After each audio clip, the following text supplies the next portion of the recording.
स्पर्धा परीक्षेसाठी खूप महत्वाचा प्रश्न घेऊन आलेलो आहे. टक्केवारी, शेकडेवारी, शतमान, शेकडा या घटकावर आधारित हा प्रश्न आहे. मित्रांनो, या प्रश्नाचं उत्तर तुमच्याकडून पण अपेक्षित आहे. या प्रश्नाचं उत्तर काय असेल कमेंट बॉक्समध्ये नक्की लिहा. जास्तीत जास्त मुलांचा हा प्रश्न चुकतो. हा प्रश्न खूप नॉर्मल वाटतो मुलांना, ह्या प्रश्नाला इझी घेतात आणि खूप मुलांचं उत्तर चुकतं.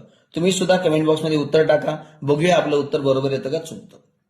प्रथम मुलं वाचताना चुकतात. 150 म्हणजे किती टक्के असा प्रश्न आहे.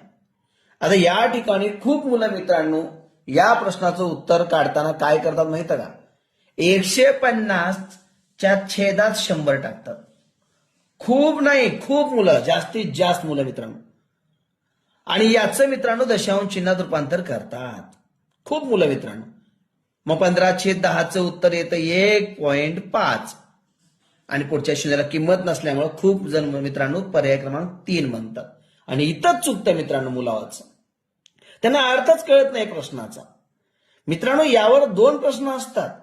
जर त्या प्रश्न बनविणाऱ्याने जर तुम्हाला मित्रांनो 150% म्हणजे किती असा जर प्रश्न विचारला असता, तेव्हा सोबत संख्येच्या टक्के चिन्ह आहे, याचा अर्थ या 150च्या छेदात 100 आहे असा होतो मित्रांनो.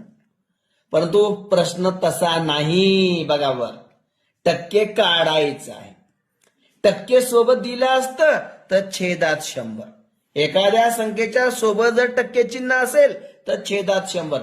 परंतु टक्के काढायचं आहे म्हटल्यावर मित्रांनो ती संख्या गुणिले 100 असतं. बघा कुणाकुणाचं चुकलं. किती साधा प्रश्न वाटला होता, पट्टापट्टा उत्तर टाकले मुलांनी. 1.50. एवढा प्रश्न सोपा नाहीये हा. प्रत्येक प्रश्न हा महत्वाचा असतो. म्हणजे मित्रांनो लक्षात आलं का? बघा, टक्के चिन्ह जर सोबत असेल तर छेदात 100 आणि टक्के काढायचा असेल तर गुणिले 100. 15×1 = 15, 1, 2, 3 0, 15,000%. हे मित्रांनो आपलं उत्तर झालं. खरंच आपलं उत्तर बरोबर आहे का हो? बघूया का?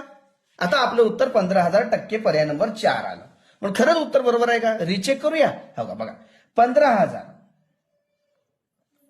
टक्के म्हणजे छेदात 100, बरोबर का? बघा, हा 0 कट झाला, हा 0 कट झाला, 150 उत्तर राईट आलं. आलं का नाही? म्हणजे कोणताच प्रश्न साधा समजू नका, कोणताच प्रश्न सोपा समजू नका, तो महत्वाचा समजा. आजचा प्रश्न, याचे स्पष्टीकरण तुमच्या लक्षात आले का? असेच सोपे सोपे व्हिडिओ मित्रांनो गणित विषयातील